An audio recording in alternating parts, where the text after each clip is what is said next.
Ramblin' Ted here in Paris, Texas, to look at something pretty cool. It's right behind you right now, and it's been here. I'm gonna learn a little history about this today because I'm not sure how long it's been here. As long as I can remember, it is the Paris, Texas Eiffel Tower. Dun, dun, dun, dun, dun, dun, dun, dun, dun, dun, dun, dun. There it is. You don't have to go to France. You can come to Texas, and ours has a cowboy hat. So you can't beat that, right? That's right. That is right. The Eiffel Tower, right here in Texas. What do you think of that? I thought the cowboy hat on top spun around. I think it does sometimes. I know it's lit up at night and it looks pretty cool. But they've got a pretty neat setup here. Got a big old convention hall over there, Civic Center. Awesome. But I'm going to go up here underneath the Eiffel. Now it's a little smaller than the one in France. I'm just going to warn you, it's not quite as big, even though everything in Texas is supposed to be bigger. But the one in France doesn't have the state of Texas on the bottom of it, so you know that's always worth something, right? One day I would like to visit the one in France, but until that day comes, this will have to. Wow, it's a pretty impressive, even though it's not quite as big.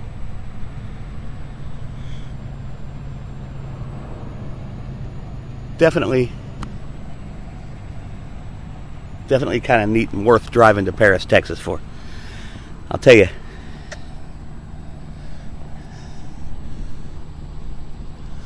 That's a big hat. I wonder how many gallon that hat is. Like, I know everybody talks about like a 10-gallon hat, right? But what would that be? Like 150, 200-gallon hat, maybe? I don't know. I do not know. This is Paula's first trip to the Eiffel Tower. She's pretty excited. She's very excited. She's a pretty excited puppy today. Yeah. It's a little chilly.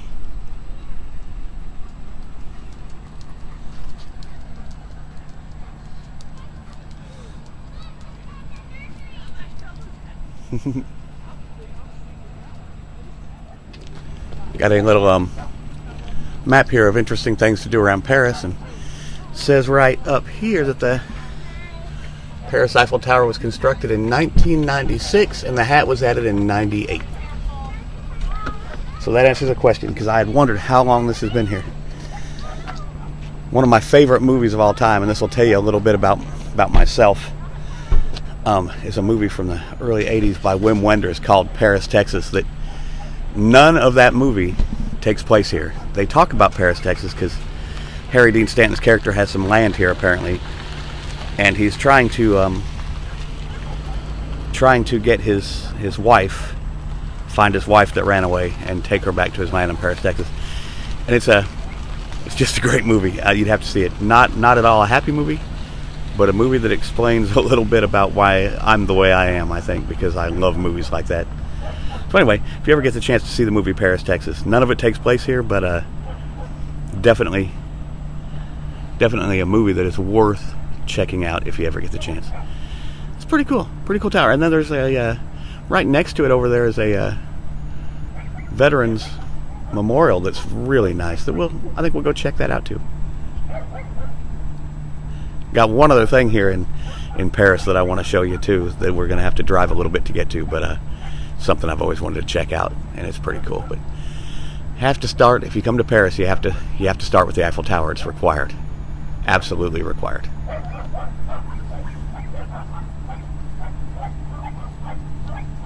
The dog in that car over there seems to be a theme lately.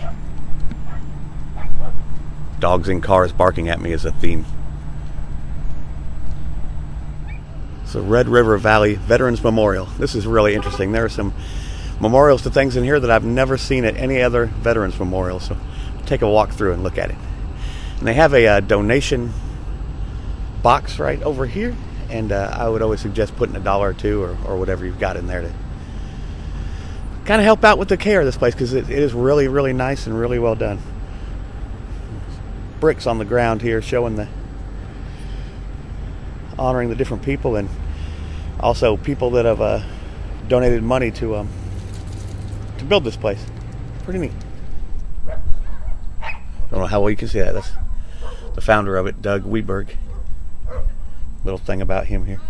If you come up here, you should stop and read about it. It's pretty interesting stuff.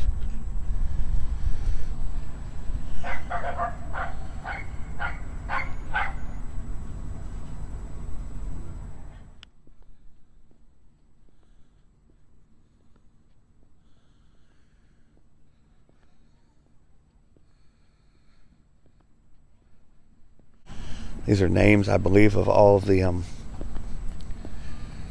soldiers from this particular county in Texas that served, lost their lives, I believe, in service to our country.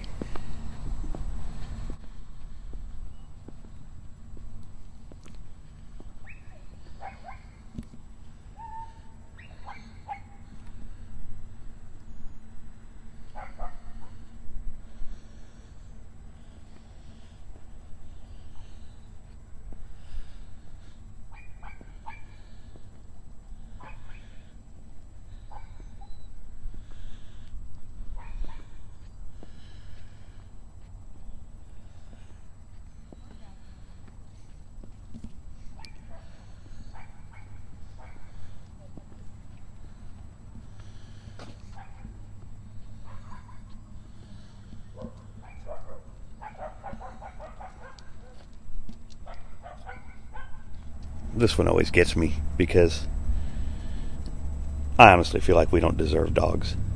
Dogs are they do so much for people, and they love so unconditionally. So the fact that they took time to make a memorial to war dogs and how they've served and helped humans throughout history is pretty cool.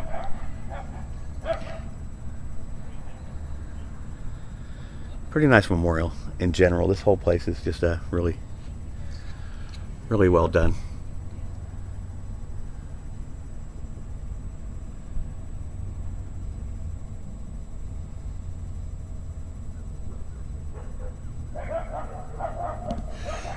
And the fact that you can hear some dogs barking kind of adds to it a little, doesn't it? Oh, I hear a dog. I hear Paw. I hear her.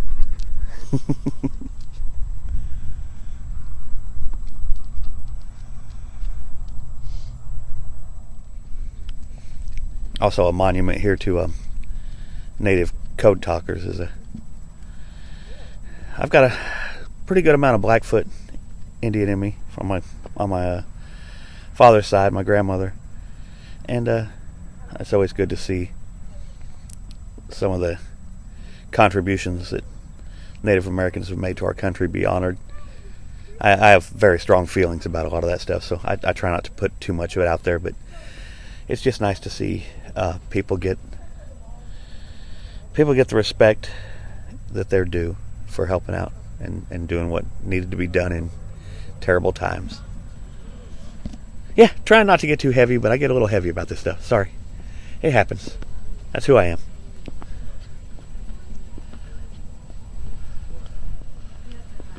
Come out here. This place is pretty busy. It stays pretty busy with people. That's the war my father was in, was the Korean War. Just got in just at the end of the Korean War, and then I believe he got out at the beginning of Vietnam. Or he was in part of Vietnam, I can't remember. He didn't talk about it much. I don't blame him.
Okay, that's going to do it for this part of our adventure, but stay with us because we've got another thing to go to here in Paris that I think you'll like. I think it's pretty interesting, but you got to start with the tower. If you come to Paris, you have to go to the Eiffel Tower. It's required. It's a requirement. All right, let's hop in the car and check something else out. It's pretty neat, though. It's got a hat on it.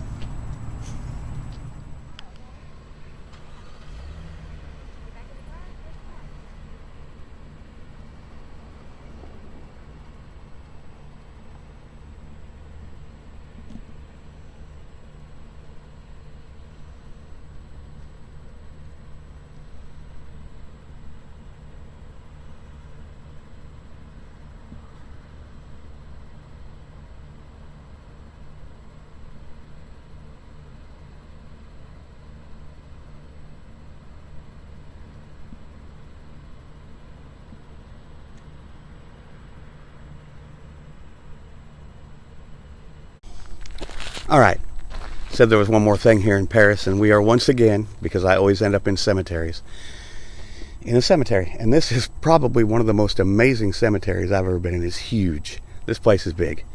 But anyway, we're here to look at the grave of a man named Willett Babcock, who came here from Ithaca, New York after the Civil War. He actually fought for the North in the Civil War. And he came here and started a successful business, and people just loved him, and he was known for making really cool caskets and having a great sense of humor. So when he died, he wanted his memorial to be unique and interesting and show how much he loved the South after he moved here. So he had a stonecutter from Germany make a 15-foot tall monument of Jesus wearing a pair of cowboy boots. Now this man died in August 27th of 1881. So it was a while back, and the sense of humor is amazing. And I'm looking at the stone right now, and it's just it's pretty cool. It's pretty neat. Now I myself don't even want necessarily a marker. I don't want to be buried in the ground, and I don't need a monument made to me. But people who did have monuments made to them are pretty unique people usually. And anyway, without any further messing around, let's take a look at this monument. It's great. It's absolutely great. There it is.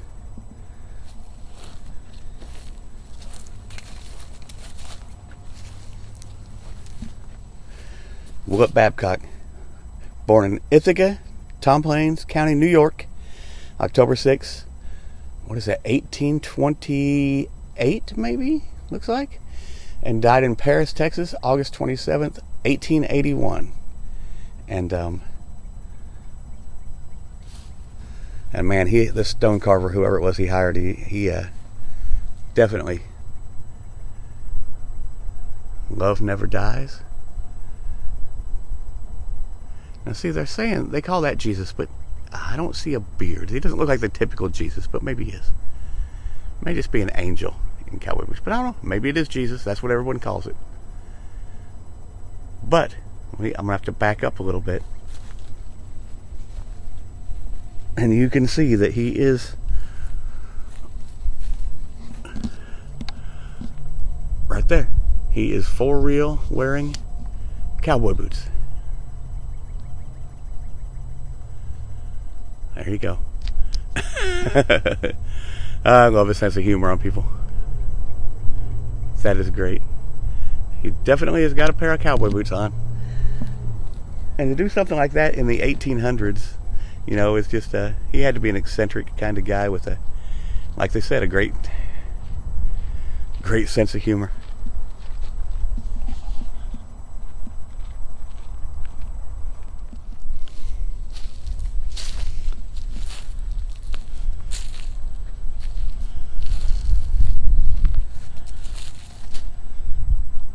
And then on the back side here, they've got a memorial to, I guess, his wife, Belinda Babcock.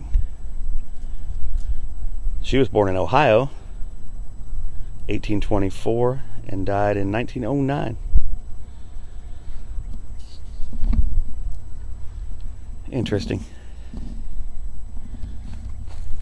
Interesting stuff.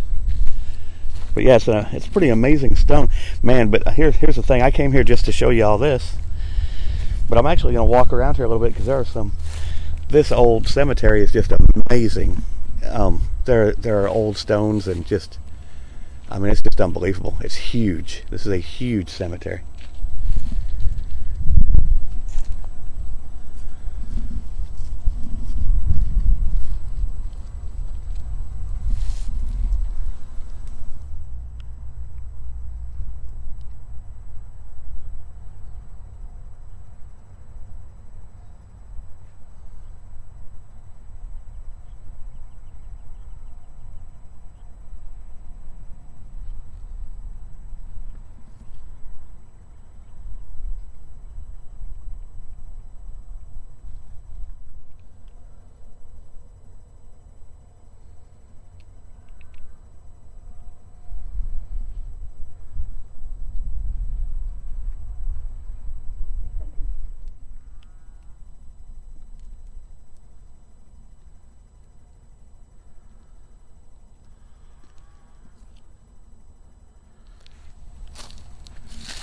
Like I said, this place is just amazing. If you are I'm kind of a fan of cemeteries. I just like walking around them and looking and seeing all the, I love artwork, and, headstones and things like that are just, they're artwork. It's art. And it's just an amazing, an odd thing about being a human being that we do is make memorials to people. That one's pretty cool. That's, man. Let me get a little closer for that one. Let's just walk over there.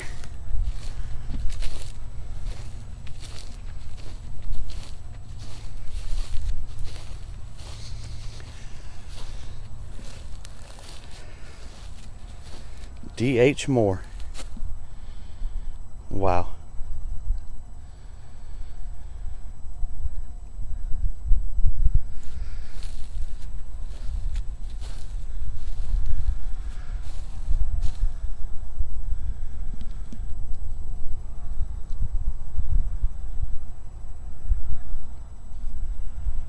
"27 years old.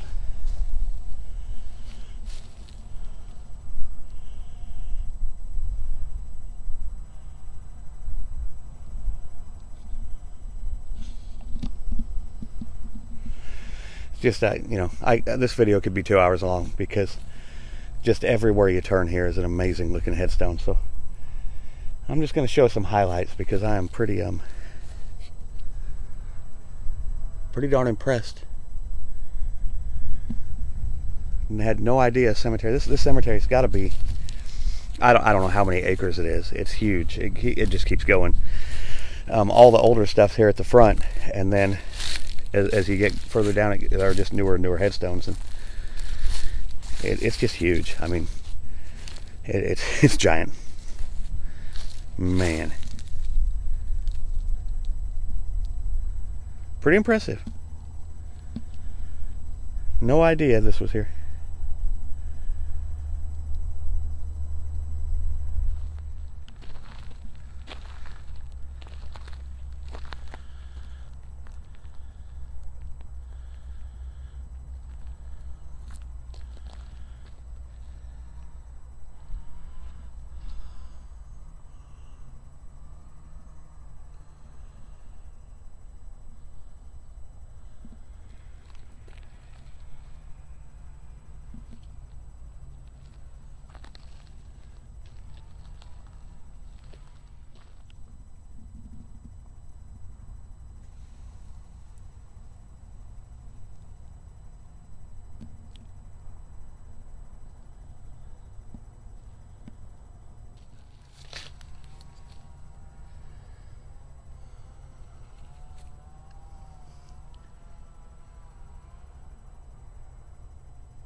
It's the Last Supper. That is amazing. That's some extraordinary work. Yeah.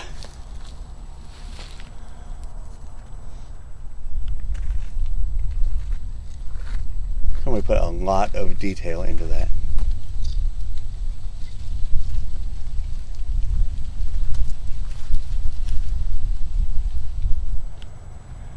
I could literally walk through here all day and not be able to show you everything. This is insane. This is a monstrous cemetery, and just some of the stones and things here are amazing. Absolutely amazing.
This is a whole row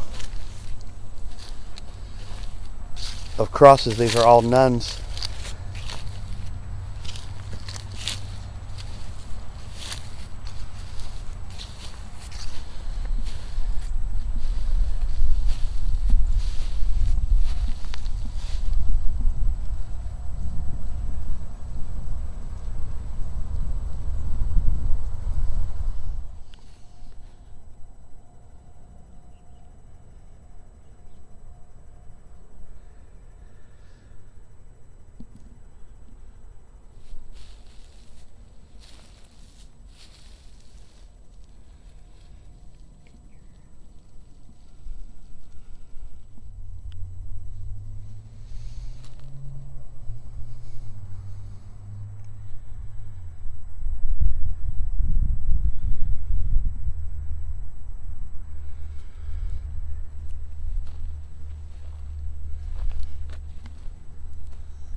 It's just really hard to even show on video the sheer size of this place. Absolutely incredible. It just keeps going on and on. I could spend, I mean, you could come here and spend an entire day if you like cemeteries like I do, and you could spend an entire day here just looking around. But I'm gonna have to call it a day from here pretty soon, because I will get stuck here till nightfall. I just love this so much, and I'm really glad y'all come with me, watch these videos. I'm doing really well on YouTube right now, and I'm enjoying it, and I'm a pretty happy guy. So I want to thank y'all. If you enjoy stuff like this and just weird, obscure things in cemeteries and just anything weird, I like weird stuff. Be sure and subscribe to my channel, because I plan on putting up content at least every week. If I ever get to where I can do this more like a full-time thing, it'll be every day or every other day probably. But right now it's every week. Usually on Monday morning I'll have a new one up. Sometimes I put them up on Sunday evening. But anyway, if you would like and subscribe, it really helps me out a lot and gets me the views that I need, and helps me keep going. And I appreciate every one of you. All right, it's going to do it for me from Evergreen Cemetery, the Jesus in cowboy boots grave, and hope you enjoyed the Eiffel Tower of Paris, Texas. If you ever get a chance, this is called Evergreen Cemetery, and if you ever get a chance, come on down here and just spend a day walking around, and it's a pretty amazing place. Paris is a neat little town anyway. It's got a lot of cool stuff to offer. If you go back to the beginning of the video, I did a shot of a thing outside the Eiffel Tower, and it tells you some attractions and things around here. I could spend a whole day, but try and keep these videos 15, 20, 30 minutes long, so that people will watch them and enjoy them. But anyway, that's all I got for today. I will see y'all next week, and thank you. Like I said, like my videos, hit the thumbs up there, subscribe to my channel, and I'll just keep bringing you videos, man. You never know what I'm gonna do. I end up in cemeteries a lot, though, and I'm starting to wonder if I don't have some major character flaw that leads me here. You never know. But anyway, thanks for watching. I appreciate y'all. Remember, what do I always say? Costs nothing to be nice to people. Costs nothing to be nice, and go out and do things. Get some adventure under your belt. Go see things. If you can't, and you're like I was for a while and stuck at home, then I'm glad you go with me. And I'll keep on keeping on. Till next time.